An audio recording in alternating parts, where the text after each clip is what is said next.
It's been a wonderful weekend. We appreciate everyone's support. And we have a tentative date. Can we announce a tentative date? We have a tentative date for 2015, and that's going to be in August. And it's going to be easy for you to remember because it's August 15th, so it's going to be 8/15/15. How's that? 8/15/15. And the preliminaries will be 8/14/15. So that's a Friday and a Saturday in the middle of August. So we're going to start planning that already and working with the Edinburg Chamber of Commerce, with the Secular Memorial Library, and with all the folks who have supported us, Edinburg Arts. We're very thankful. The city of Edinburg, and many, many individuals who volunteered their time and supported these UFO conferences. As I've already mentioned, I visited the Roswell UFO Festival several years in a row. I was one of the speakers, and I thought the concept of merging kind of a family-friendly festival atmosphere, merging that with lectures and presentations about historic UFO cases and stuff going on in the field of UFO research. I thought that was a good mix. It works very well in Roswell. And I was interested in bringing that experience here. And so we had our first UFO conference in 2010 in Laredo, Texas. We had Travis Walton as our featured speaker. And then since then, we've done UFO festivals in Laredo several times, Presidio and the Big Bend. We did one in Del Rio this past January, and then we've done, this is our third one in Edinburg. So, and it takes a while to establish an event like this so that people know that it's going to happen year after year. And so we're hoping that you all will stick with it and continue to support us, and we thank you for that. Steve's not speaking next, but he's got the introduction of our next speaker. So, Steve. Okay. Well, our keynote speaker, you've heard speak a little bit earlier today. Dr. Kevin Randle has written over 100 books and is known throughout the world for his research in the Roswell UFO Incident. Before he became involved in investigation, well, Roswell was mostly a forgotten minor footnote in UFO history. But after the release of his '91 best-selling book, UFO Crash at Roswell, the incident quickly became the best-known UFO case in the world. And since then, Roswell has spawned hundreds of books, documentaries, a major motion picture, which we just saw, an annual festival attended by thousands every year, a television series, a book series, and much, much more. And there's even a minor league baseball team called the Roswell Invaders, which Noe got to throw out the first pitch at a game recently. So in short, Roswell has become the worldwide phenomenon, and much of it is due to the hard work of Dr. Kevin Randle. So let's once again welcome, here to share the truth behind the Roswell UFO crash, our keynote speaker, Dr. Kevin Randle.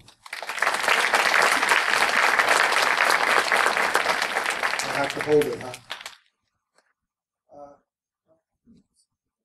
No, where's the clicker?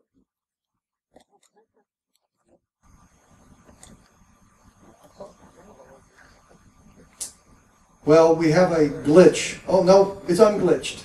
We found the clicker.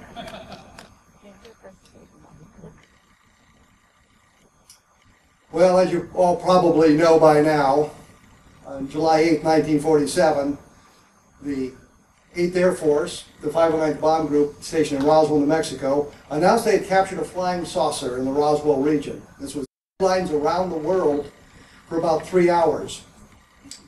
Then General Roger Ramey, the commander of the 8th Air Force in Fort Worth, Texas, announced that no, we don't have a flying saucer. flying disc, we have a weather balloon. Jesse Marcel, the intelligence officer of the 508th Bomb Group, for some reason I can no longer speak. Maybe I should just go home. Major Jesse Marcel brought the material that was found in Roswell to the 8th Air Force headquarters for them to take a look at. He was photographed with this debris, allegedly, and what you see in the picture with Jesse Marcel is in fact the weather balloon, part of a Raywind target device.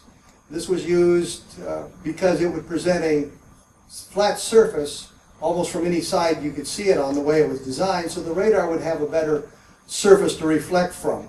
And because it was covered with aluminum foil, it would shine brightly in the light, so meteorologists, when they're tracking the winds aloft and that sort of thing, were able to see it much better. So Marcel is brought to Fort Worth with this debris. He shows it to General Ramey, but what we have in the photograph clearly is a Raywind target device and part of a weather balloon. General Ramey, the guy crouched there with a paper in his hand, is looking at it. His chief of staff, Colonel and later Brigadier General Thomas Du Bois, is in that picture. The one with the single guy with the hair, that's Warrant Officer Irving Newton. And what happened, once this got to Fort Worth, they spread it out on the general's floor. Ramey had the press coming in, and he called the weather office, talked to Irving Newton and said, I want you to come over to the office right now. And Newton says, well, I'm the only one here, I can't leave. And Ramey said, get over here as quickly as you can. If you don't have a car, steal the first one you come to. So Newton came over to identify this debris. And he said, yes, it's a Raywind target. That sort of killed the story right then. Nobody cares about it anymore because General Ramey has identified it as a weather balloon. The boobs in Roswell were unable to identify a weather balloon and a Raywind target when they first saw it. A couple of days later, the Alamogordo News, as you can see, has the flying disc explained here. And they published, as you can see, a number of pictures about the flying discs, what they were, them launching the balloons, showing all of this. This is what the Roswell debris was. That's a little bit better picture. Charles Moore, who was involved with this balloon project in Alamogordo, said that the ladder in this picture was one that he bought with petty cash. So that links this photograph to, of course, the Project Mogul explanation. You can see some of the Raywind targets in the display there about the launch. This is an idea to tell the world what had been found. It wasn't a flying saucer, it wasn't anything unusual, it was merely this project that was going on, being launched out of Alamogordo. They talked about this long, huge array, and that was why they were doing constant level balloon experiments. What they wanted to do, they believed that there was an acoustical level in the atmosphere, not unlike the acoustical level you find in the ocean. If you could put a balloon in that acoustical level and keep it there, if there was a detonation of an atomic weapon in Russia, they would be able to detect it in New Mexico, as long as they could keep the balloons at a certain level. And that was the purpose of these long arrays, was an attempt to keep the balloons at that specific level, and the targets and everything allowed them to track it as far as they could see it, and they could determine how high it was and if it had gotten into the troposphere like they wanted it to. Charles Moore was one of the project engineers for this, and he later became the man who launched the Roswell UFO crash. This is what's known as the Mogul solution. This is what the Air Force came up with when they investigated in 1995 what had happened. So Charles Moore was the one that was talking about, well, it might have been one of our balloons. It sounds like one of our balloons that had come down on the Brazel Ranch, and this is what he'd found. And because of the unusual configuration of several balloons, several Raywind targets, a whole lot of other things lifted aloft, it confused people, and that was why they couldn't identify it as a weather balloon. What Moore said was that Project Mogul was highly classified, and that was why everybody didn't know about it in Roswell or other locations, because of this high classification. He said that the Roswell debris came from flight number 4. All the other flights were accounted for in the record. This was the only one that it could possibly be. And the wind aloft data, which, by the way, I could collect it and sent to him, showed that this flight path, the flight path of this flight number 4, would have taken it toward the Brazel Ranch and dropped the debris where Mac Brazel found it. But what we really know is that the purpose of Project Mogul was highly classified. It was an attempt to spy on the Soviets. That wasn't known in New Mexico. The flights and experiments in New Mexico were not classified. We've just seen pictures taken in New Mexico of the time of the balloons and of the arrays. Clearly they weren't classified because they're publishing the information in the newspaper. The FAA, actually the CAA at the time, required notification of the flights. These things were 600-700 feet long, and they could pose a threat to aerial navigation, which means an airplane could fly into it because it was such a long array. They couldn't launch if it was cloudy weather. They couldn't launch at night, based on the rules under which they operated. Charles Moore had actually gone to Roswell and asked for the Roswell Army Airfield to help them track their balloons. So not only was it not highly classified, the guys in Roswell actually knew what was going on. He said that the name Mogul wasn't known to them at the time, and he didn't learn about it until 1992 when Robert Todd, a UFO skeptic, had told him what the name was. Here is a page from Dr. Albert Crary's diary. Crary was the leader of the Project Mogul expedition in New Mexico, and you can see in 2 places in that diary, on 2 consecutive days, he talks about the Mogul equipment. Clearly the name was not unknown to the guys in Roswell, because here's evidence that they were using that name and talking about that name in New Mexico. Again, only the purpose was classified. Clearly the name was not, the equipment was not. He said the debris came from flight number 4. But Dr. Crary's diary tells us that flight number 4 was canceled. It was canceled because of clouds in the area. It was scheduled to be launched about dawn on June 4th, 1947.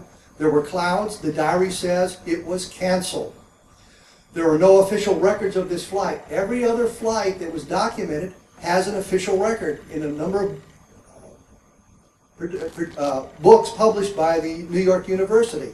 They give you the tracking information of all the flights, the number of the flights, the duration of the flight, the altitude it reached, and how the experiment went. The winds aloft data, unfortunately, and this gives you an idea of what it was, is horribly incomplete.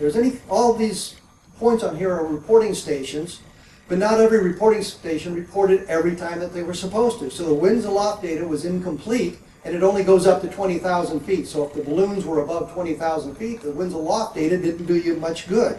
You're then speculating out in the direction it might have taken.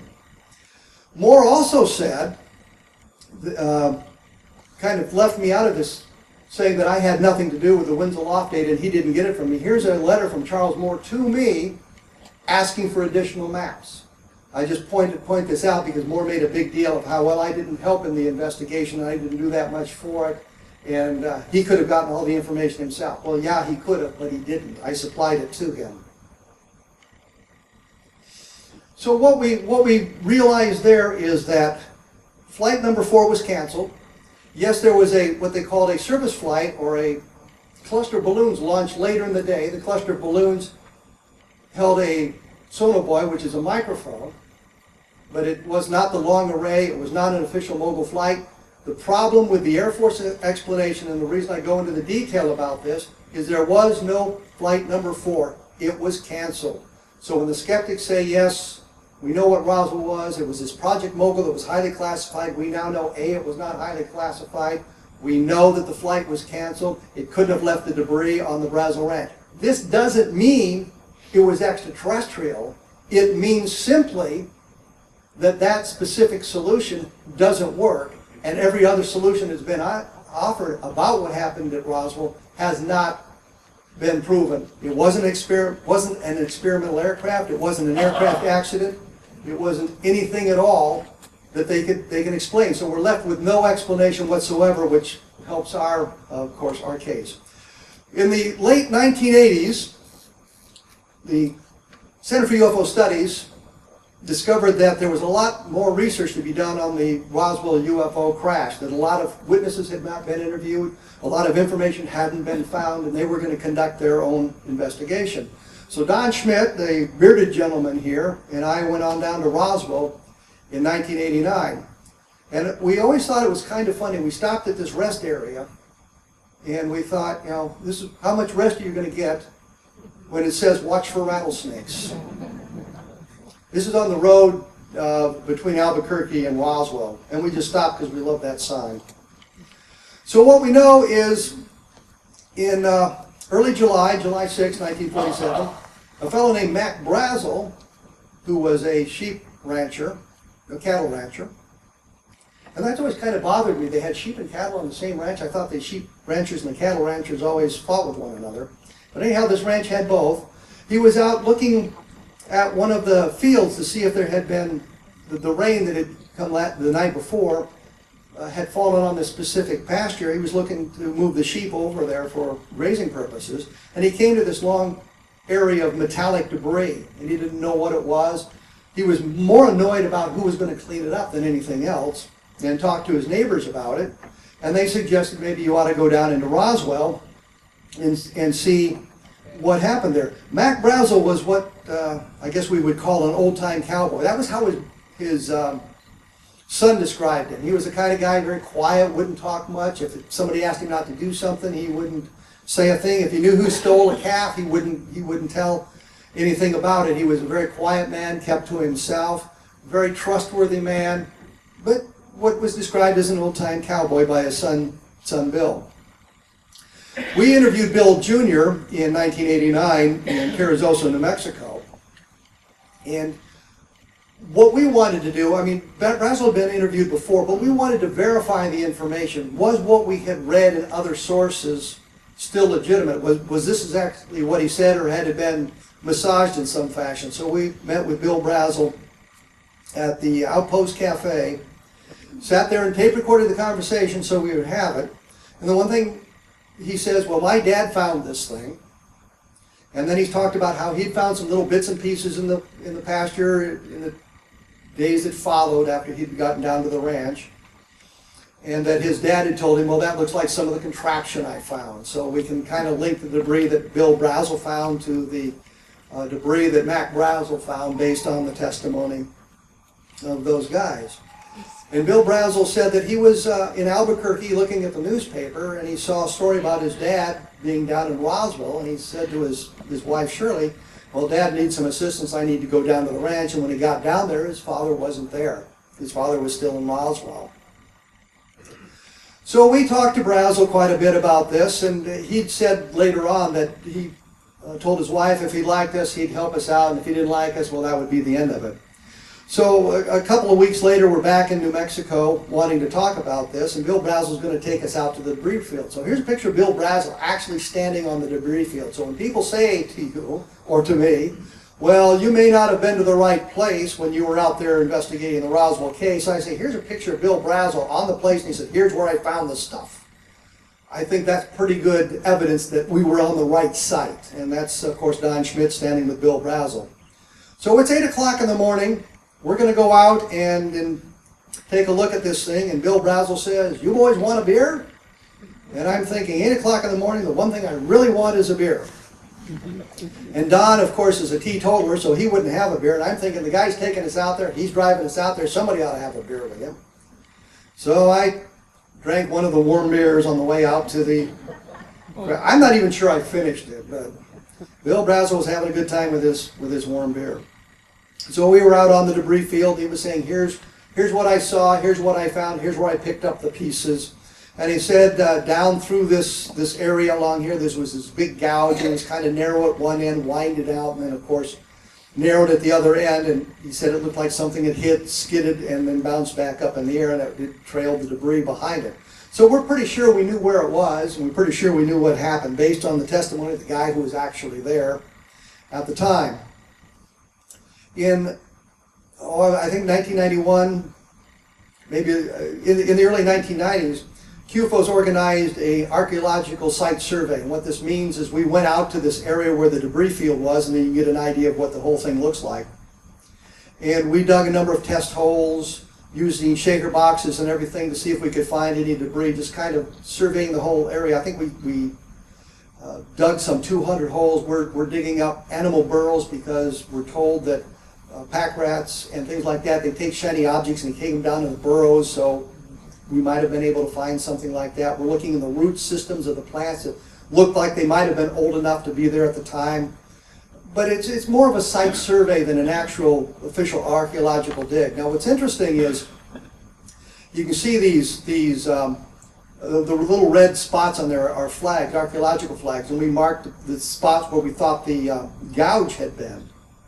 And then later on, of course, we picked all that stuff up. And I wasn't sure exactly that we had the right spot until we got a fellow named Bud Payne. He'd been out and he'd seen the debris field back in 1947. And we'd missed one of these flags. And it said the thing was about half a mile long. And Bud Payne took us to the other end of it. So when we stopped to get out of his truck, I looked down and there's one of the archaeological flags we'd planted at the site survey. So we were definitely on the right place, and we had confirmation from the second source that this was the right place. What we were told was that the Army came out to clean up the debris, and they lined up their soldiers shoulder to shoulder, and they moved across the field picking up all the larger debris. Then later on they came back on their hands and knees to make sure they got all the little pieces, because here's evidence of an alien spacecraft crash and they don't want to leave anything behind that somebody else might find. So they did a very thorough job of cleaning the debris field.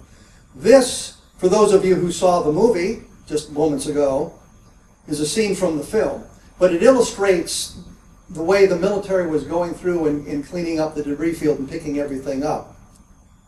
And in fact, I think the guy in the corner is actually Dwight Yoakam.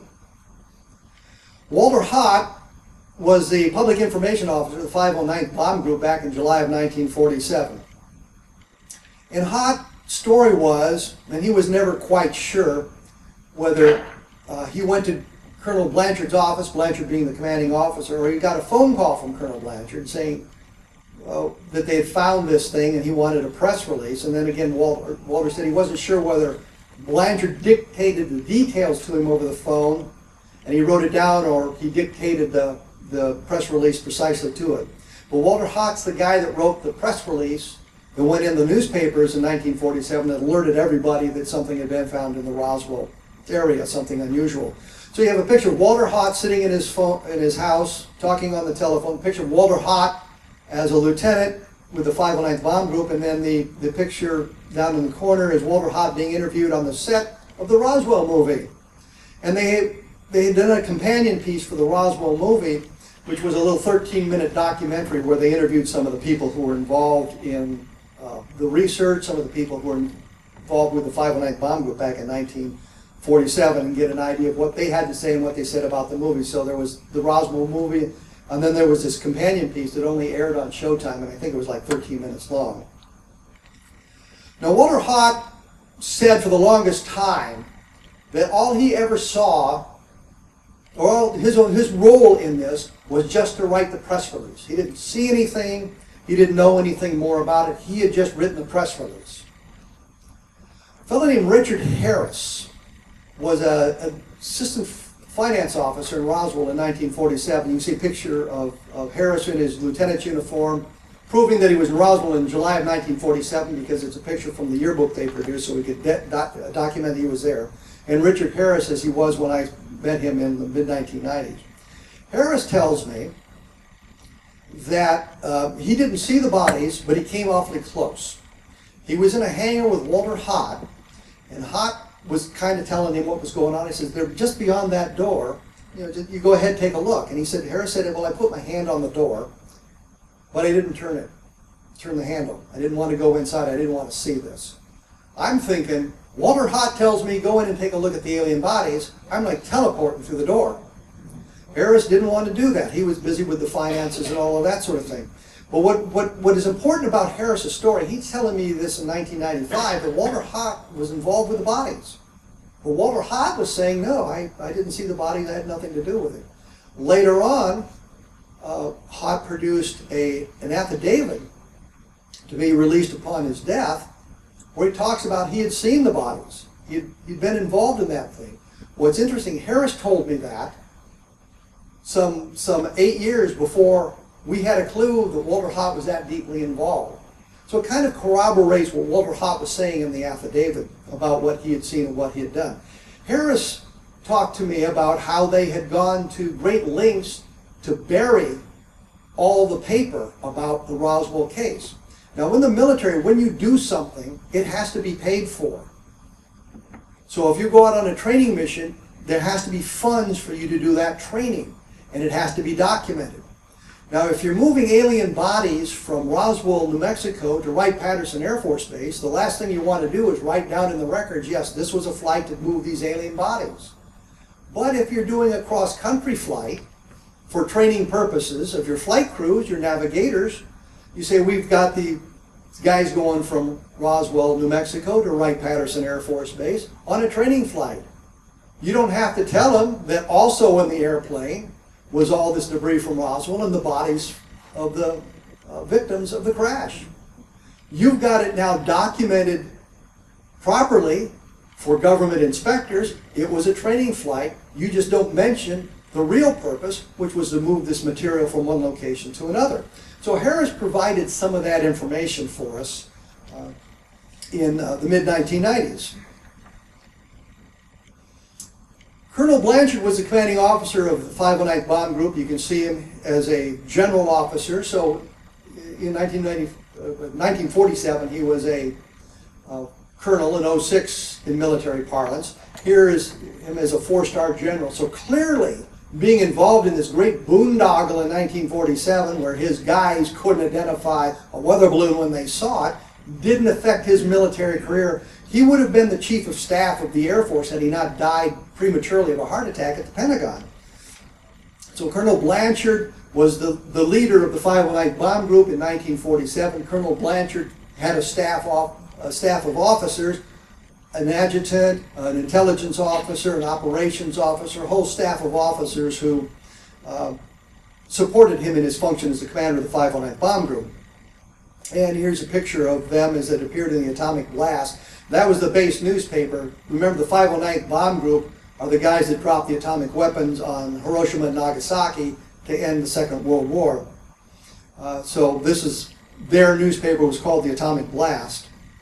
And you can get pictures of the guys who were involved. Patrick Saunders was the base adjutant. Patrick Saunders I found in Florida as a retired officer. He retired as a full colonel in 06. And I called him on the day he got back from the hospital from his 4th heart attack. So I didn't talk to him very long, and I just mentioned this thing. He said, "Oh, you mean the little green men?" And kind of poo-pooed the whole idea. But Saunders becomes an important person because on the flyleaves to the books that Don and I had done about the Roswell case, UFO Crash at Roswell, and then the truth about the UFO Crash at Roswell, Saunders wrote, as you can see, to Evie, who was one of his friends, "Here's the truth, and I still haven't told anybody anything, Pat." So now we have a bit of documentation from Patrick Saunders talking about how they changed the files, how personnel records were changed, how they changed assignments, on all this stuff they did to bury this thing. And he's telling us, this is what I did, and I still haven't told anybody about it. And then later on, he also sent this other one to his daughter, Susan, and just says, "You were there, love, Dad." But this is the page of the second book, and he's marked all the pages that he was mentioned on. But you can see from that, we're talking about the retrieval of the debris, we're talking about the retrieval of the bodies. So Patrick Saunders, as the base adjutant, member of Blanchard's staff, one of the top guys in Roswell in 1947, one of the primary staff members, is basically telling his good friends and his family, he was there, you were there, this is what we did, we saw it all. So Patrick Saunders is corroborating what Jesse Marcel and some of the others are saying with his notes here. Colonel Edwin Easley, in 1947, he was major, he was a provost marshal. Provost marshal is the top cop on a base. He is responsible for base security. He's responsible for the guys in jail. He's responsible for all of that sort of thing. Easley had 2 companies. One was an MP company, and their job was to patrol the town looking for soldiers who'd gotten drunk or soldiers who'd gotten in trouble and get them back to the base, work with the sheriff's department, that sort of thing. The other group he had, the other company he had, was the security police, and they were responsible for the base security, for the protection of the atomic weapons base there. Edwin Easley, I think I'm the only one that interviewed him. The first time I called him, and I asked him about this thing, and he said, well, I can't talk about it. And I mean, the first thing out of his mouth is, I can't talk about it. I think, well, now what is my next question? So I talked to him a little bit longer, and I asked him another question about the craft and the body. He says, I can't talk about it. I told you that. And he was very, very cordial on the phone, but he was also very clear that he didn't want to talk about it. While I was visiting the UFO Center in Chicago, Illinois, they were having the normal board meeting, and they said, go ahead and use the telephone if you need to make some phone calls to witnesses. And this is back in the days before everybody had a cell phone where you could call like everybody in the world for nothing. You know, a long distance call cost you money, and I'm spending like $200 or $300 a month on phone bills and long distance calls. So somebody offers me an opportunity to use another phone and I don't have to pay for it, I'm dialing people. So I called Edwin Easley, and we're chatting on the phone, and he tells me in this conversation, and unfortunately I didn't record it, which was my mistake, but I wasn't home so I couldn't record it. He tells me that they held Brazel in the guest house on the base, which means he knows who Brazel is, he knows what's going on. And so he's confirming some of the things that happened on the base. He's confirming that there was a crash, and I asked him, I said, are we following the right path? And he says, what do you mean? And I said, well, we think it was extraterrestrial. And he says, let me put it this way, it's not the wrong path. So he's in essence telling me that the extraterrestrial is the path we should be following. Here's a guy who should know, because he would have been responsible for security on the debris field and the site where the bodies were found. This guy should know what's going on. He's basically telling me it's extraterrestrial. Now everybody faults me because I didn't record this conversation. I fully expected to talk to the guy again. In fact, Mark Rodiger, the scientific director of UFO, said, can you arrange for me to meet Easley at his home in Fort Worth, because I have business down there and I'd like to drop by and see him. And I'm thinking, yeah, I'd like another person to hear this stuff from him, and we can now get him on tape saying it, because I was planning to get him on tape. But Easley had been diagnosed with cancer, and he was gravely ill at this point. And we tried to arrange that, and I got a really nice letter from one of the daughters, and the mother was going nuts. She thought I was some kind of federal agent trying to get the goods on Edwin Easley before he died. And so we broke off, you know, bothering those people because of that. But Easley, in his hospital bed, was asked by the family, one of the daughters was very interested in this stuff, asked him about it, and he says, oh, you mean the creatures? So we've got more confirmation. Unfortunately, it's secondhand from Easley. Now, there is a complication. The skeptics will tell you, well, Easley was confused, he didn't know what he was doing, and we talked to his doctor about it. Well, they didn't talk to his doctor, they talked to his oncologist, they talked to his eye doctor. And the eye doctor actually confirmed that Easley was talking about this sort of thing, but they said, well, you know, he got confused in his mind, but they're confusing what Easley said with another witness. So this is another member of Colonel Blanchard's staff. He's telling us it was extraterrestrial. He's telling us there were bodies. He was telling there were creatures. Other members of the staff did the same thing. We could go down. I mean, Jesse Marcel, obviously, as the intelligence officer, was telling us what was going on. I talked to the operations officer, and he confirmed some of this stuff as well. Every member of Colonel Blanchard's staff we could interview, with a single exception, told us it was basically extraterrestrial. It was something very unusual. So let's talk about some of the generals in the Roswell crash. This is General Arthur Exon. As a brigadier general, and then of course much later after he had retired. I called Exon, and I'm being cagey now because I've been accused of leading witnesses to tell me what I want to hear. And part of an interrogation, as you all know, if you want somebody to tell you something or you're trying to find out information from them, you try to let them think that you know a lot more than you do. I wanted to know something about a UFO sighting over Washington, D.C. in 1952, and there were two guys to talk to, Al Chop and Dewey Fournay. And I talked to Al Chop, and he said, well, one of the sightings got pretty hairy. And I said, well, can you tell me about it? I said, no, I really shouldn't. So I called Dewey Fournay, and I said, well, I was talking to Al Chop, and he was talking to me about this sighting that got very hairy. And Fournay says, yeah, of course. What happened was this fighter plane got surrounded by these flying saucers. And Fournay's now telling me everything I wanted to know. All I said was Al Chop told me about it, and so he assumed I knew everything about it. Well, so when I called Exxon, I'm trying to be cagey about what I'm saying to not be accused of leading. And so I'm talking about what was going on at the base in the 1960s when he was the base commander. Base commander is like the mayor of a city. And in fact, in the Army, they now have something called the mayor's cell, which is the unit that runs the base facilities, the base command. The base commander is not necessarily the unit commander. And at Wright-Patterson Air Force Base, the commanding general, the three-star general commanding the entire base, wasn't running the facilities. That was the job of Arthur Exxon. But in 1947, Arthur Exxon is a lieutenant colonel, and he's assigned to this base. And he's telling us about what he experienced, that his friends, the people he was working with on a daily basis, told him about the stuff coming in to the Roswell base, and they couldn't identify what it was. Secondhand information, but it's from a guy who's we got a general officer saying, yeah, well, the stuff came into right field, and we didn't know what it was, and there was reports of bodies and that sort of thing. He can't tell us anything specifically from first-hand knowledge, but he can tell us some stuff. And later on, he tells us, oh yeah, when I flew over that site, there were actually two sites. I hadn't said a word about that. He was talking about two sites with traffic, with tire marks on it. One site looked like it had been burned. So now we have a general officer not only telling us about what he'd heard came into the base in 1947, we have a general officer saying, yeah, I flew over that base, or over that crash site, and I saw this myself. So he's both a first and second-hand witness. But he's a general officer.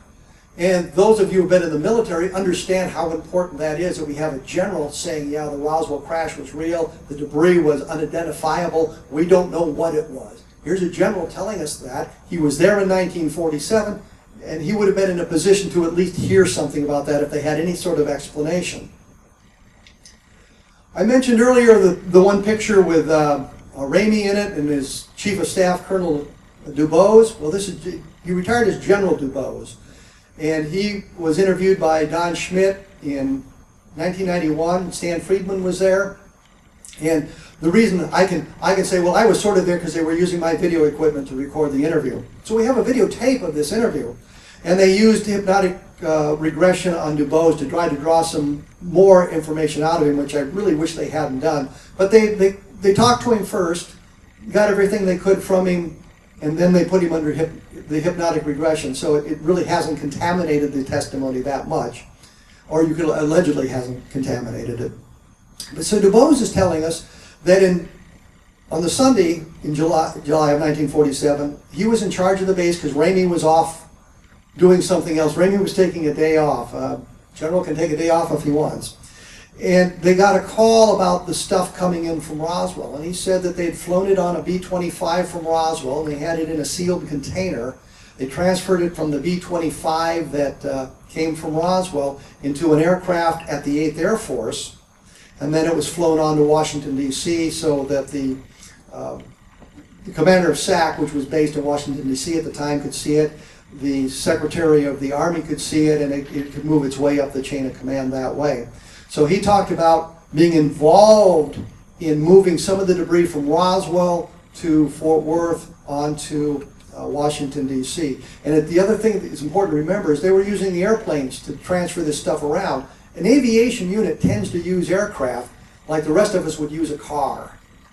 And I know when I was in an aviation unit in Vietnam, and when we wanted to do something, we said, well, we'll take that aircraft, we'll go down to Saigon and pick something up or do whatever we wanted to. So we use the helicopters like you would use a car, or another unit would use a Jeep. So this makes perfect sense to me that they would fly this stuff to Washington, D.C. Dubose also talks about that debris in Ramey's office. You know, the pictures of Marcel, the picture of them with what's clearly a weather balloon and the Raywin target. And Dubose says, yeah, but that's not the real stuff. That stuff was switched. So now we know that the pictures were staged. The pictures were staged for the media, So they can say, well, here's a weather balloon, here's a ray wind target. It's nothing important. It's just a weather balloon. General DuBose, who was there in the office, tells us, no, that stuff was switched. Jesse Marcel, when he saw those pictures, said, that's not the stuff I brought from Roswell. So we now know that the stuff in Ramey's office, the photographs that were taken, is not the real stuff that they found on the crash site. Well, there's a picture of DuBose sitting there looking down at what's clearly a ray wind target. Ramey saying, yeah, this stuff stinks. Well, let's talk about the bodies. This isn't one of them, by the way. And if you watched the movie, if you were here to watch the movie and you watched it closely, you'd recognize that body. That was one of the bodies that was produced for the movie. And this is a display, of course, in the museum. And as an aside, if you, and you probably haven't read Penthouse magazine, the only reason I bought the issue was because they had pictures of the bodies. They had cracked the case. They were pictures of the bodies, and they allegedly paid like $250,000 for these pictures. And I looked at the pictures, and it's that body.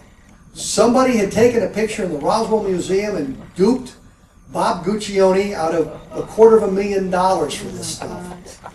And I was doing a radio interview with Guccione and he was talking about this, and I said, well, you know, that's the picture from the movie, the body from the movie. And he says, yeah, but how do you know that they didn't have real pictures and they worked from those to make this body for the movie? And I said, because I was there. I know how the bodies were formed. It has nothing to do with that. But Guccione got burned on that, which probably explains why Penthouse doesn't exist anymore. One of the first people to talk about the bodies is a fellow named Melvin Brown. You can see him as an Air Force sergeant, a picture from the yearbook, so we know he was there. Brown was a cook with a unit, and he said that he had the opportunity, he was taken out to the site where the bodies were found, and then he was put in a truck and they were escorting the bodies back. Now, before we get to that part of it, anybody who's been in the military knows that if you've got an assignment, you need lots of bodies, you go through the barracks, you go walking around and says, you and you come with me, we have a job to do. Well, they needed an awful lot of people for security for the number of sites and what was going on in the base, and he got rounded up in the part of that search for security. So he's in the back of a truck, and he tells his family that he was told not to look under the tarp. So of course, the minute everybody turned their backs, he looked under the tarp, and he saw the bodies, and the alien bodies. Now the skeptics didn't like this story because it's secondhand, and it came from one of his daughters, Beverly Bean, down there in the corner. And it said, well, the mother, Ada Brown, and her sister, Harriet, never corroborated the story.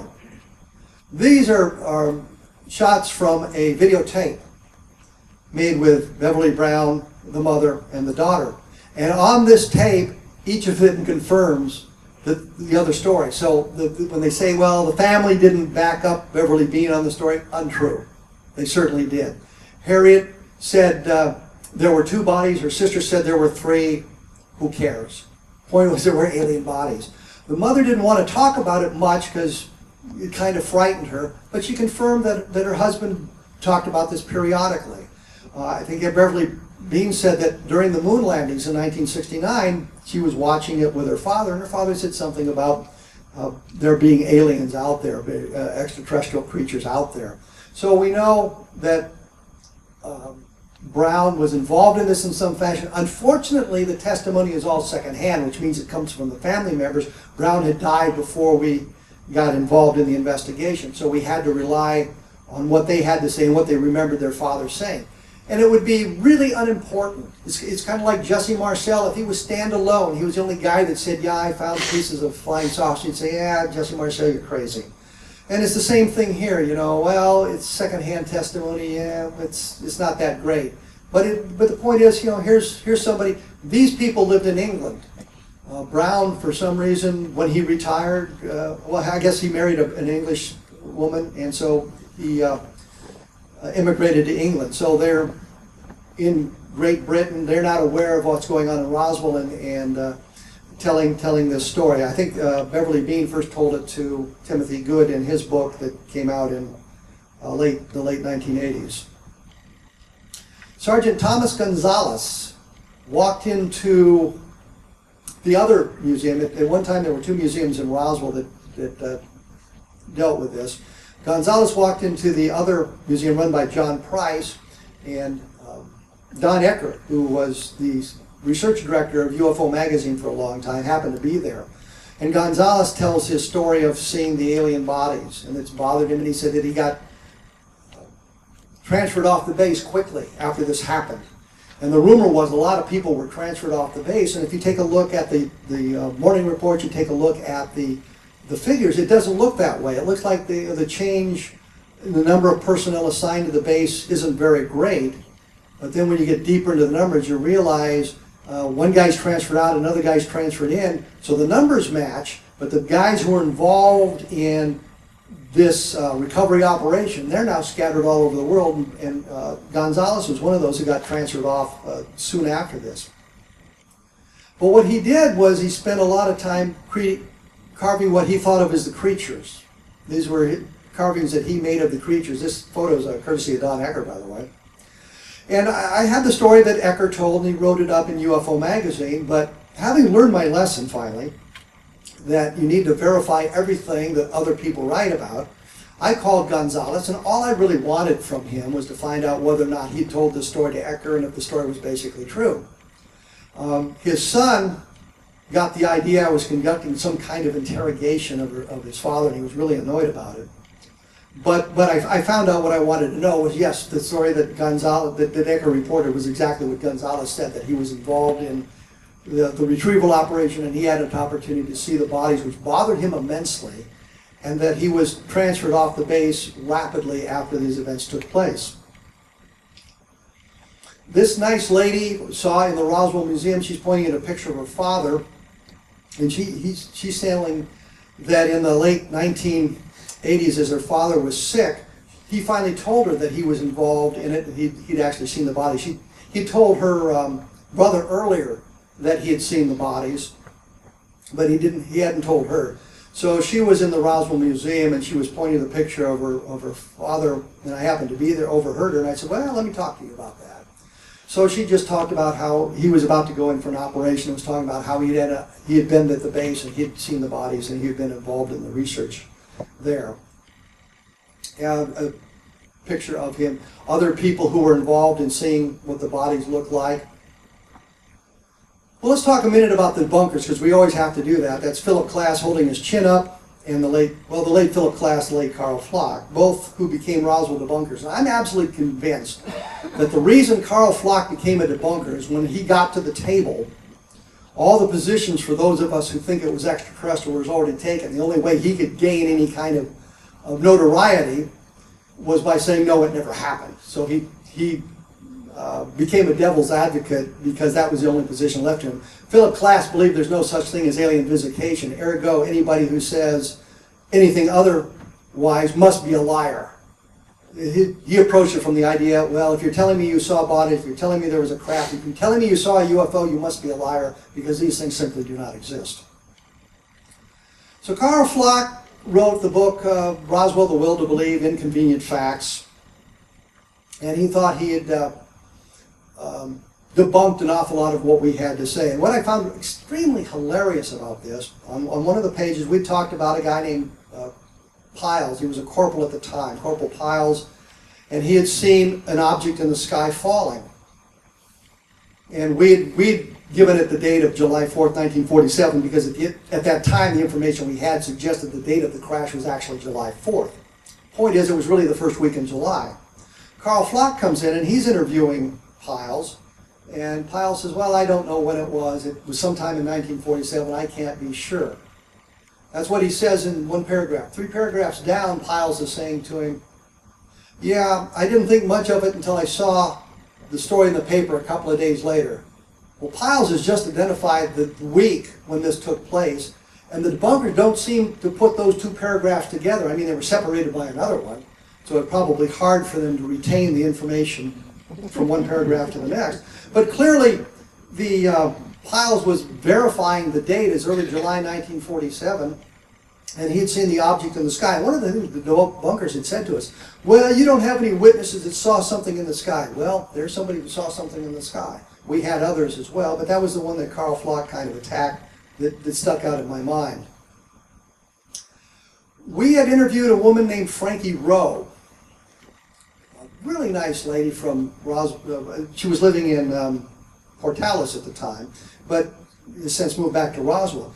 And her father was a firefighter.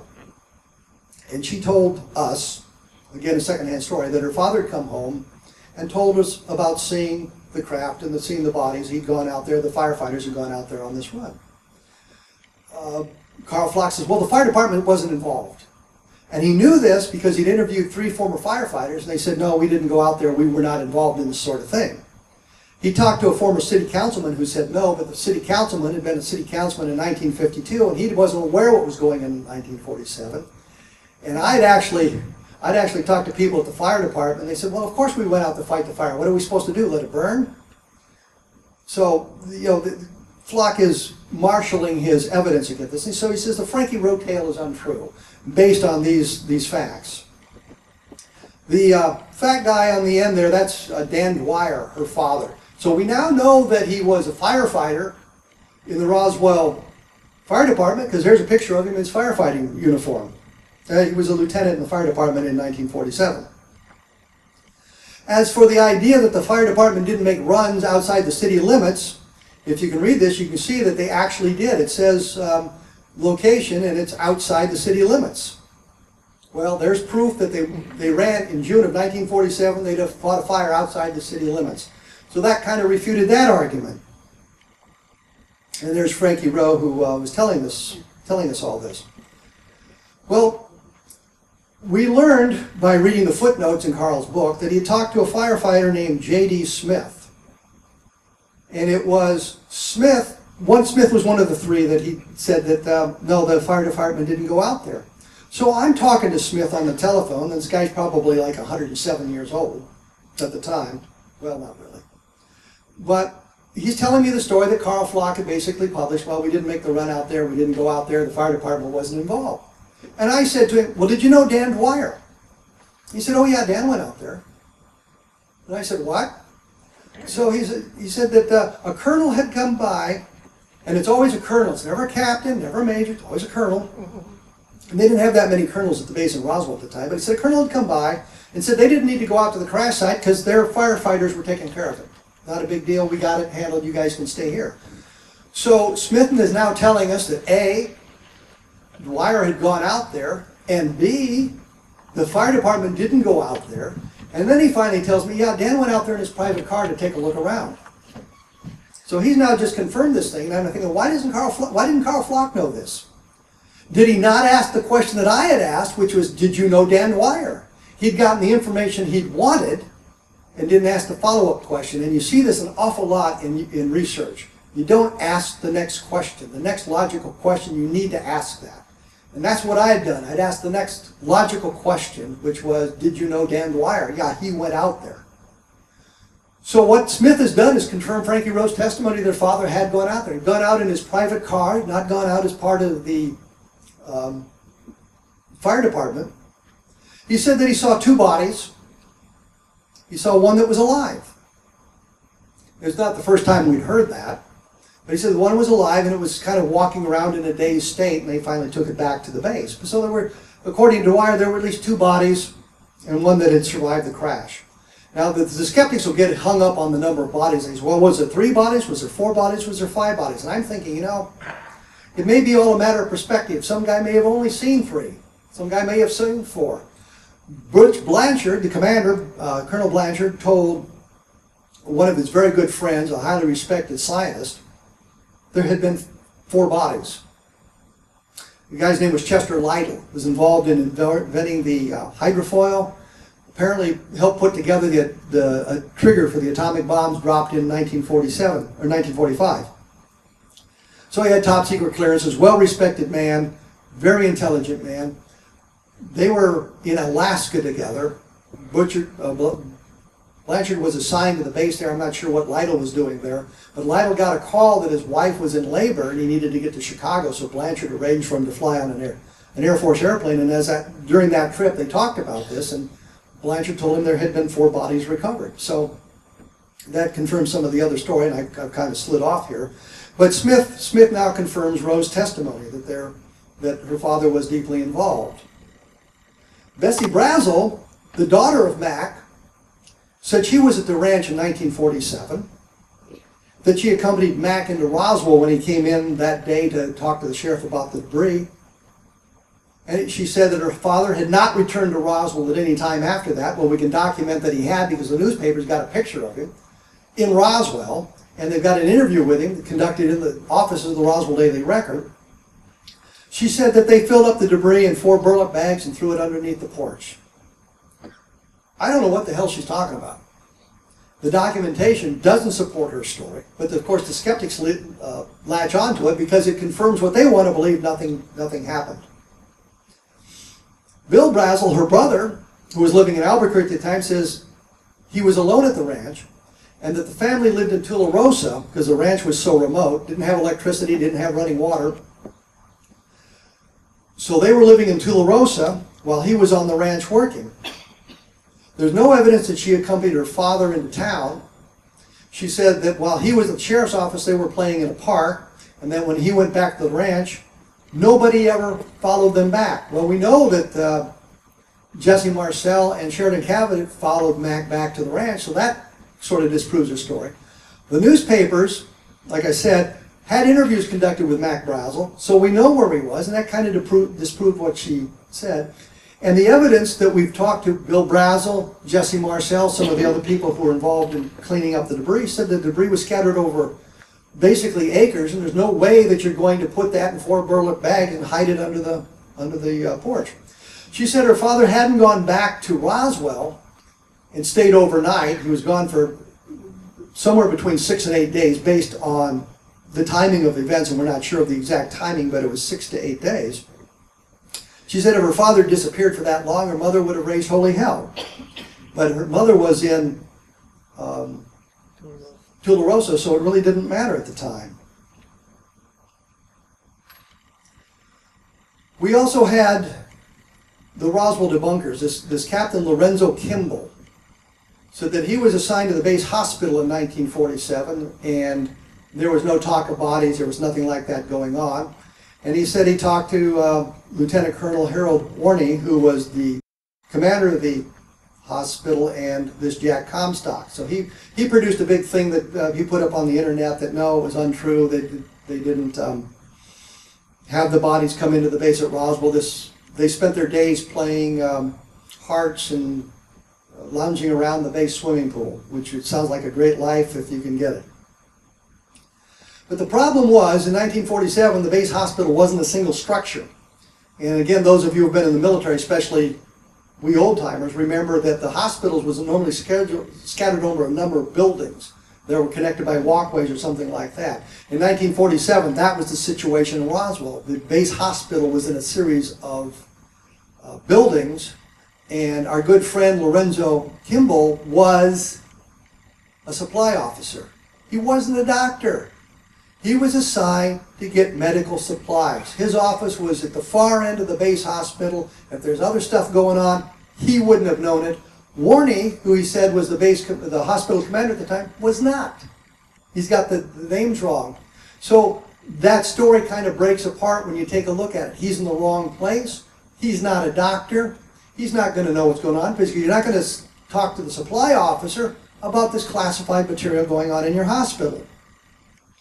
We get to my good friend Sheridan Cavett. He was the other guy that went out with Jesse Marcel. When we talked to him, he said, no, it wasn't me. Couldn't possibly have been me.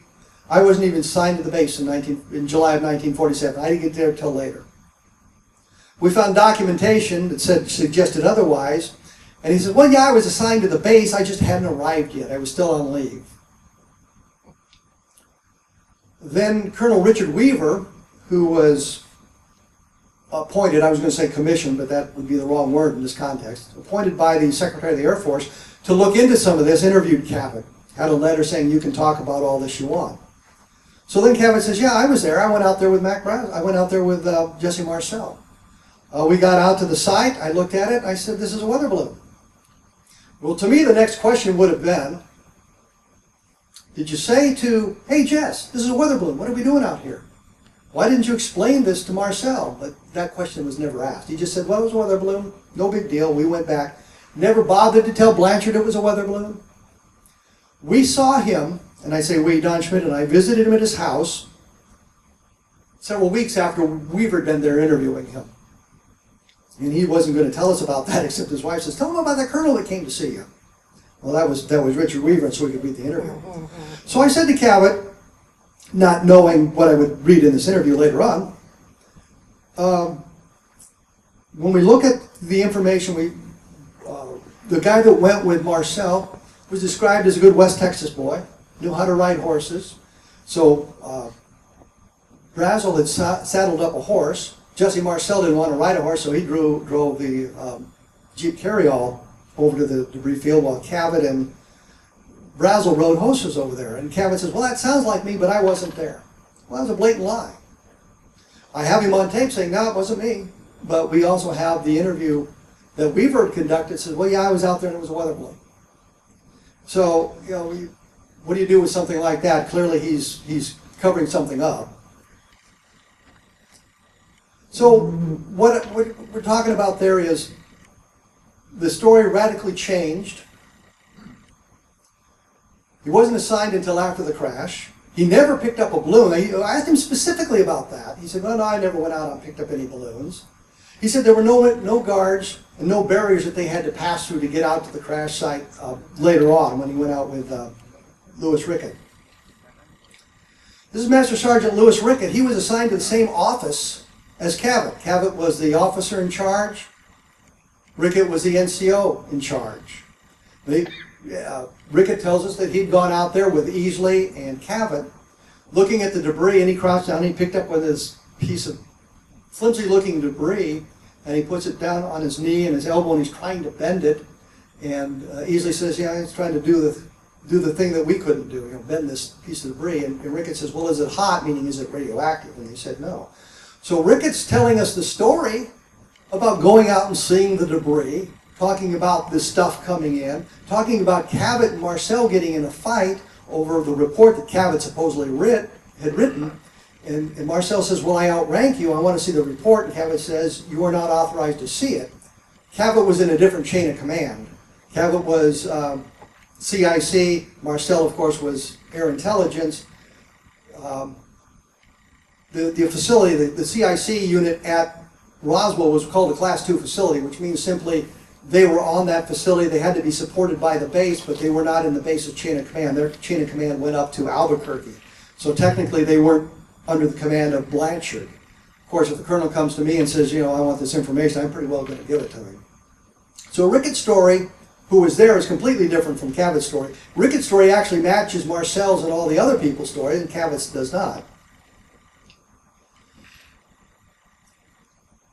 Well, let's talk about the Roswell slides. You might have heard about this. You might not have. In the last year and a half, the story's been circulating that 2 slides were found as a woman and her boyfriend cleaned out, as part of their job, the attic of a woman who'd recently died. And they were in there doing estate cleanup and that sort of thing. And they found all these boxes of slides, and they opened up the box, and inside were 2 slides taped to the top of the lid, and it turned out to be slides of alien bodies, apparently. I learned of the story through Nick Redfern. I talked to him about this. He told me who it was, what was going on, how the slides had been discovered, basically what they showed, which was an alien body on a gurney. Kind of like the alien autopsy, only a lighter version of it. With, instead of videotape, we just have slides. Well, as I said, you know, they talked about a body on a gurney. It was more of a shot from the feet back type thing, and there was a sign or something positioned over what we would think of as the naughty bits, the private parts of the alien, so you couldn't see that. But it was a body on a gurney. This, of course, is an alien in a test tube that's more like from Independence Day. And the reason I include this in here is because there's now lots of pictures of these sorts of things out. And I'm bothered by this idea of these slides being found in this attic taped inside this box. So we have no real provenance for it. We don't know who the photographer was. We don't know how the pictures were taken. We don't know who took the pictures. We don't know how they ended up in that box. And without that, I think it's going to be very hard to prove that this is really something extraordinary. Now, the slide frames are from the proper era, so at least they got that right. And we've had lots of pictures of alien bodies that have shown up over the years. This is one that supposedly is the military recovering the bodies at Roswell, but it's not. It's a put-up job. And you can see the body looks like it was actually laying on something else, something solid, and they deleted that and added the MPs to it to make it look like they're picking up an alien body. So what we've got here now, we've got a story told by any number of people who were at Roswell in 1947. We have talked to the members of Colonel Blanchard's staff who were still alive, and when we began the investigation, most of them were still alive. Every one of them, with one exception, said, yeah, this was alien, this was extraterrestrial. Every one of them talked about what they had done to hide that information, to cover it up, how everything went from Roswell to Fort Worth. We've talked to Bill Brazel, who picked up pieces of the debris, described it as one bit of debris that it was like aluminum foil. You wad it up, you drop it out, and it unfolds itself with no sign of a crease. As you saw in the movie, if you watch the movie, or fiber optics, you shine a light into one end and it comes out the other. He described it as monofilament fishing line, but we know it's fiber optics. He talked about something as light as balsa wood. And this is what's important. It had the density of balsa wood, but it was so strong he couldn't carve on it with his knife. So they said, well, it's balsa wood. And they say, yeah, that's part of the mobile array. Simply not true. We talked to the firefighters. We talked to people whose family was involved. We found limited documentation, but we can see how this whole thing transpired. Now, the question you have to ask yourself, on July 8th, the Army announces they have a flying saucer. They use the term flying saucer. People say, well, that term wasn't in use in 1947. You say, well, look at the newspaper headline. It says flying saucer. We have that retracted, more or less, within 3 hours. Roger Ramey saying, well, they got a little ahead of yourselves. It's really this weather balloon. Air Force investigates in 1995 and says, well, we kind of lied about it in 1947. It wasn't a weather balloon. What it really was a weather balloon. We just put a different name on it. But then on July 9th, the day after all this transpired, and the one thing I should preface this by saying, the one thing you have to remember, from the point of the Kenneth Arnold sighting on June 23rd, 1947, up through July 8th, you've got articles in the newspaper almost every day. They're speculating about what this does. They're making reports about what people are seeing. They're talking about all kinds of flying saucers, all kinds of flying discs, all kinds of theories about their work. The Army is saying, we don't know what it is. The Navy is saying, we don't know what it is. Scientists are saying, we don't know what it is. Or it's some bogus explanation. So you've got all that going on up till July 8th. Then they announce, well, we've got a flying saucer. Then on July 9th, there's an announcement. The Army and Navy moved today to suppress stories of flying saucers whizzing through the atmosphere. What changed? Why did they suddenly care that people were talking about flying saucers? It's because they had one. They knew what it was. They knew it was extraterrestrial. They knew it wasn't anything that we had. And they thought, if we can reverse engineer this, we can figure it out.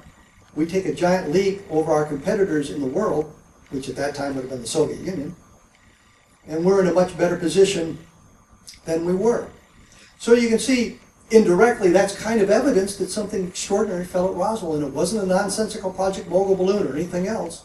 It was something very extraordinary. You can see it by the reaction of the military at the time. How did they react? They suddenly have got people out there cleaning up this debris. The base is locked down. There's all kinds of stuff going on. The newspapers are suddenly being told not to report this sort of thing. There's a great PR move to convince people that what fell was nothing more than a balloon. And the guys at Roswell, the guys with their fingers on the atomic trigger, the only atomic strike force in the world at the time. These guys were so dumb, they couldn't recognize a balloon when they saw it. So you have to take a look at all of that sort of thing. What you understand is something very extraordinary fell at Roswell. We've eliminated all the mundane answers. It wasn't a rocket out of white sands. I could say it wasn't a missile, because if you understand, missiles are guided and rockets are not. So it's two different things. I'm just showing off there. But it's a, so it's not something that came off white sands. All of their launches are accounted for. The Air Force did us a favor by saying, well, it was nothing experimental in 1947, because we looked in 1995 and we couldn't find anything. Had it been an experimental craft, you can understand them covering it up in 1947. But by the time you get to 1997, the technology is 50 years old. Who cares? But the Air Force says, no, it wasn't one of our experimental craft. It wasn't an aircraft accident. We could find no records of any aircraft accident at the time. We've eliminated everything else. They're left with the cockamamie Project Mogul explanation. If you eliminate that, what are you left with? Something extraordinary fell at Roswell, and it clearly wasn't from this planet. Jesse Marcel, in any number of interviews, said this is something that came to Earth, but it wasn't from Earth. Well, there's a guy who should have known. So we've arrayed a large number of testimonials from people who were there. We've supported that with evidence from family members who could tell us what their husbands or their fathers had said, or in some cases their grandfathers. We found limited documentation that something went on, part of it from the newspapers, part of it from the FBI. Something extraordinary happened. Everybody was very excited about it. And then we see the Air Force investigating in 1995. And the big secret about the Air Force investigation in 1995, they weren't investigating the Roswell crash. They were looking for documentation about it. You understand the significance and the subtlety of that? They were not questioning people about what had fallen as being extraterrestrial. They were looking for the paper trail. So if something had popped up, they could suppress it again. And so when they come out, we didn't find any documentation about it. Well, that may well be true, but that doesn't mean what had happened at Roswell wasn't alien in its origin. So that's basically what is going on in the world of Roswell today, and why I believe, based on the evidence, based on the testimony, based on the interviews I've conducted, the interviews that Don Schmidt has conducted, some of the interviews that Stanton Friedman has conducted, some of the interviews that Tom Carey has conducted, I believe that what fell at Roswell was alien. I think the evidence supports that, and I think that what we need to do now is continue our search for the documentation and see what we can learn about that. Are there any questions? Surely there must be one. Yes? Do you really think that there is documentation out there? Pardon me? Do you really think there is documentation? Would they really write it down? Yes. The military, contrary to popular belief, travels on paperwork and not its stomach. And it's a question of finding the right paperwork. We found all kinds of incredible things searching documentation.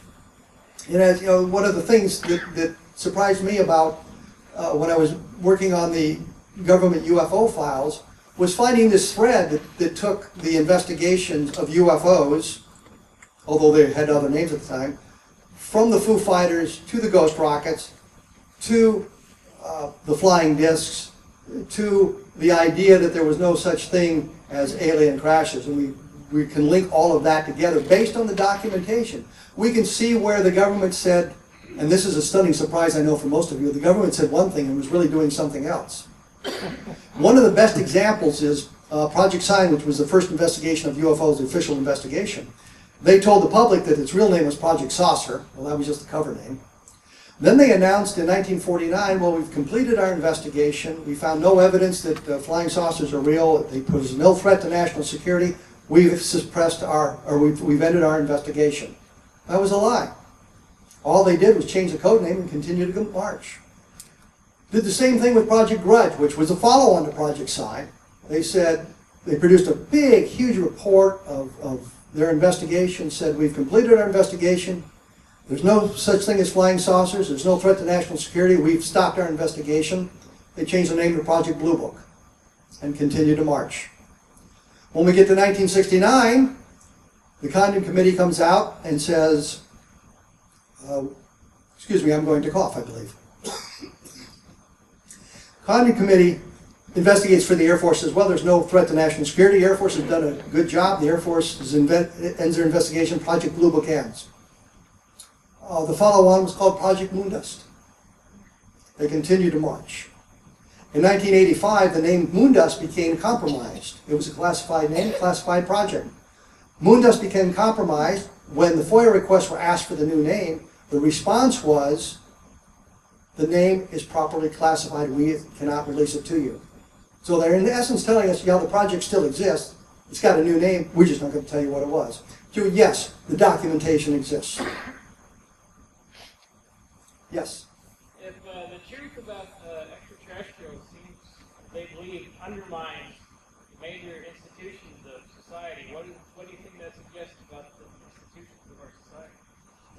I think that might have been their idea back in 1947 when they didn't understand this very well. And I think if you look at the world situation in 1947, you can see why they would want to keep this information to themselves for the opportunity to exploit it. I don't know why it persists today, and I don't think the release of the information would undermine the institutions. Unless, of course, they said, well, here's a flying saucer, and see this little device that I can make for $47? You attach this to the car and you won't need gas anymore. And now the oil companies are really annoyed, or the power companies are really annoyed.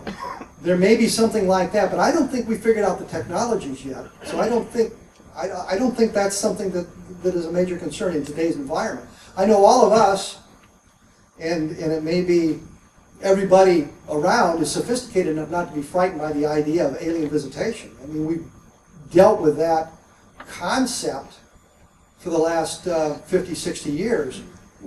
When you look at the state of science fiction in 1947, there's not a lot of stuff that's involved in alien visitation. It's sort of the Frankenstein monster or the vampire type stuff.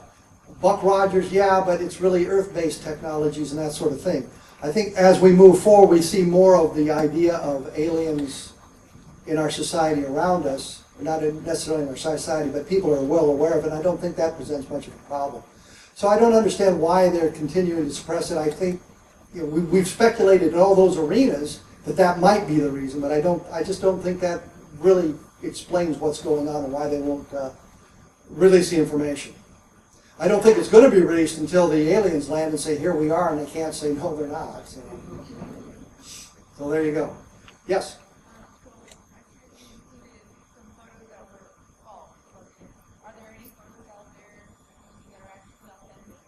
I haven't seen anything that I am particularly positive or authentic. The best chance we have right now are the slides that have been found. The investigation into those is continuing.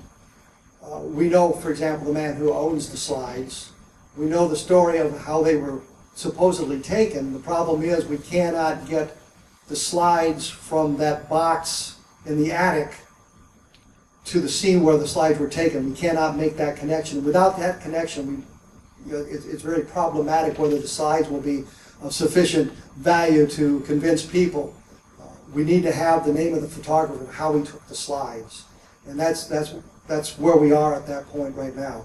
But I haven't seen any pictures of aliens that I think are authentic at this point, which doesn't mean they're not out there, it just means I haven't seen them. Yes, ma'am.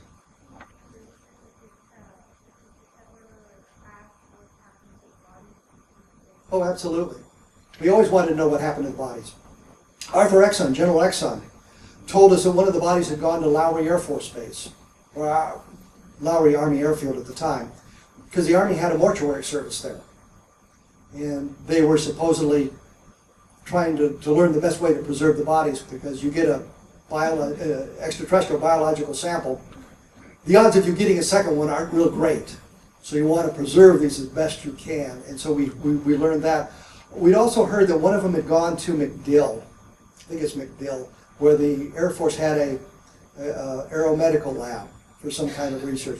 And the final thing we heard, and it's really kind of a neat story, is actually the Navy was in possession of them.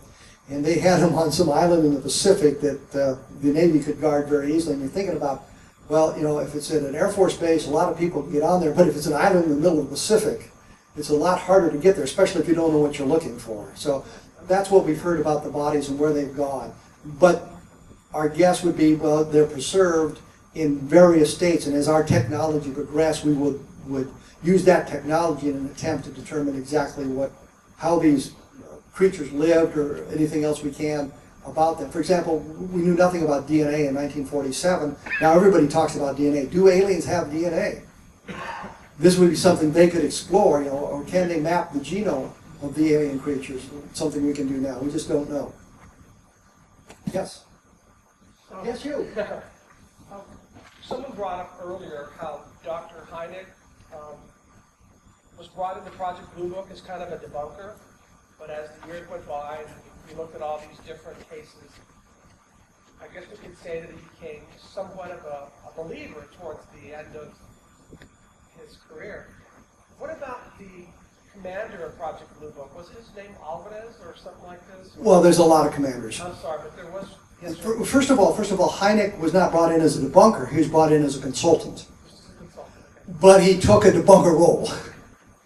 As he continued in his role as a consultant, he slowly evolved from a debunker into someone who believed that there was alien visitation. It was why he started the Center for UFO Studies. The man you're referring to is Ruppelt, who was the chief of Blue Book for 18 months or something like that. He changed it, he changed it from grudge to Blue Book under his leadership, and he instituted a lot of plans to gather information and disseminate that information. And his idea was he didn't want a rabid believer on the staff, he didn't want a rabid debunker. He wanted guys with open minds to investigate, to get the best idea of what was going on. Once he left, he was replaced by a guy who was a rabid debunker. And from that point on, pretty much everybody was a debunker. The Project Blue Book evolved into a public relations outfit whose job it was to debunk UFOs. In fact, the regulations said if you have a solution for it, you're free to release it. If there is no solution, it is now classified. So the only information that was supposedly coming out of them was, well, these people saw Venus. They may well have seen Venus, but as long as there was a solution, you could talk about it. But if they had no solution, if it was unidentified, then that was a classified report. So that, you know, Hynek's attitude evolved in one direction, and the institutional attitude evolved in the other direction. Again? What about other governments around the world? I mean, have you looked into any other government positions? Well, of course. And are they different, or are they... Well, some of the governments are aligned with the U.S. You know, and the other thing is, you know, we've got the evidence with the crash at Roswell. They don't have that. But when the Bentwaters case happened, the Air Force guys, U.S. Air Force guys from the Bentwaters base saw the lights in the woods, the Rendlesham Forest, which is in Great Britain. What happened was the Brits said, we're not going to investigate it because American military personnel. The Americans said, we're not going to investigate it because it happened on British soil. So there was a big diplomatic fight over who was going to do what and who would pursue this thing. So that gives you kind of an idea what's going on. If I'm a government official in another country and I don't have the evidence, I'm probably not going to come out in some kind of a positive statement about UFOs. So I think that it's kind of one of those, what I think of as a self-keeping secret. And I was always going to write a story about a vampire, and it's important, because the vampire has been exposed by a journalist. He says, well, I'm going to report to everybody what I know about you, that you're a real live, well, real dead, vampire.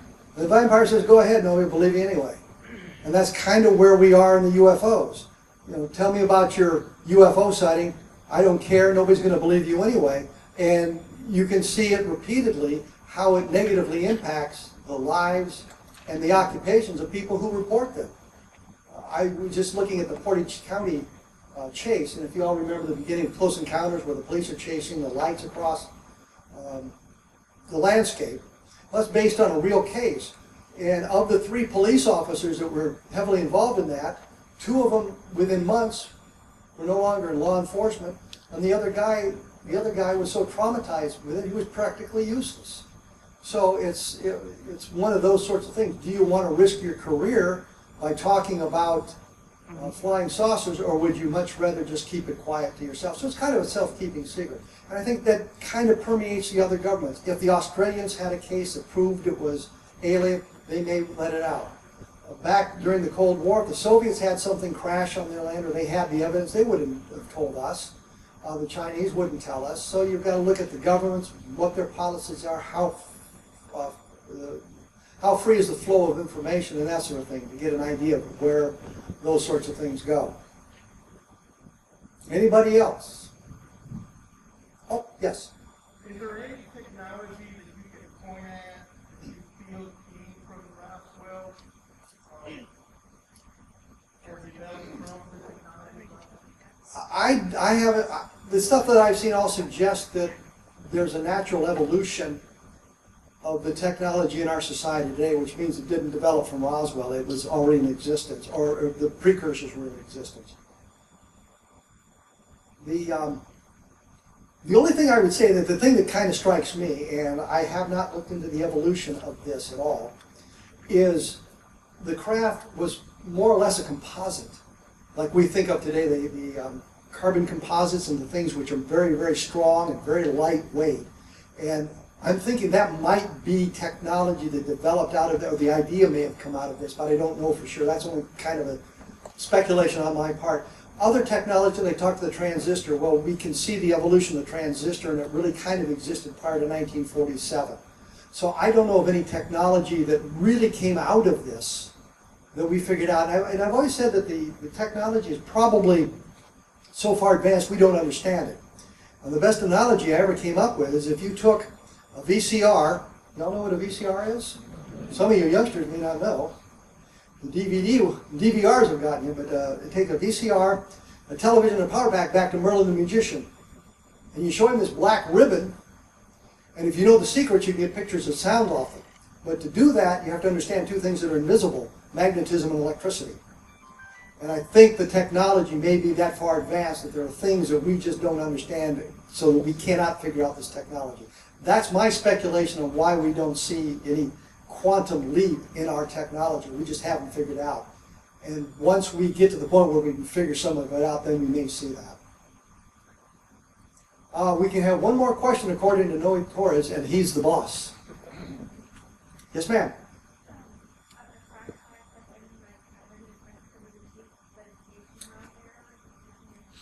The only thing is Bill Brazel said that there was the gouge in the terrain. He said it took about 2 years to grass back over. There's no bizarre mutations of the vegetation or anything to suggest anything like that. We've looked as I said, we did an archaeological site survey. They did a much more in-depth survey for the Sci-Fi Channel, where they gathered up great bags of debris, or material, but never found anything. We dug up around the roots of plants that would have been 50 years old or 60 years old, would have been around at the time, to see if something had caught up in there. And I don't know who said it, but one of the witnesses said, well, the problem is this material is so light that the debris is probably in West Texas by now. So, you know, we've made searches with everything you could think of. I used to include in my lectures a picture of a guy with a metal detector, because somebody always say, well, have you ever thought about using a metal detector out there? Geez, no, I never thought of that. That's a fine idea. So I put the slide in there to stop that question. But we've done practically everything we can think of. And periodically, I think there's plans now to do another archaeological dig out there. But nothing really has been found. There's nothing to suggest the vegetation has been altered or changed or anything like that, or the animal life has been changed. That's all I have according to the time I have according to Noe Torres. So Thank you very much.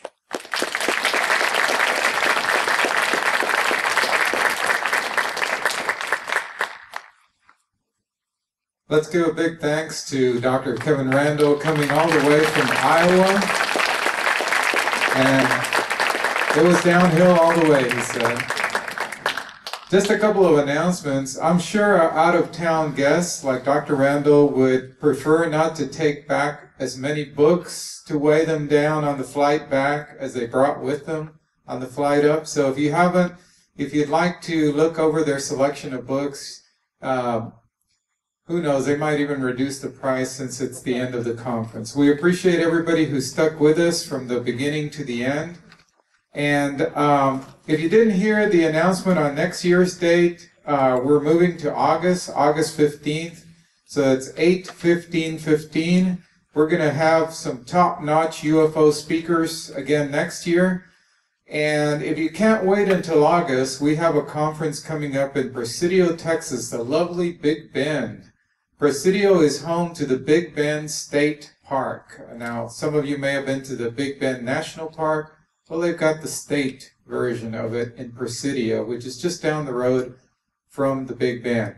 Actually, the Mexico's Roswell case, which Ruben Uriarte and I wrote a book about, it happened just close to Presidio, so that's why they have a festival every year. The date this year is October 24th and 25th. That's a weekend before Halloween, if anybody needs a travel destination for that weekend. Also, we've got another UFO conference in Del Rio, which is going to be in the spring, date to be announced. You can find information about all our conferences and our books at roswellbooks.com. So one final thank you to everybody, and be sure to catch the speakers one last time before you all go. One quick question here. I heard you were going to put some presentations on YouTube. I cannot confirm nor deny. If the technology allows, we will try. All right, have a great rest of your weekend, and be sure to visit with us on the way out at the tables. Thank you.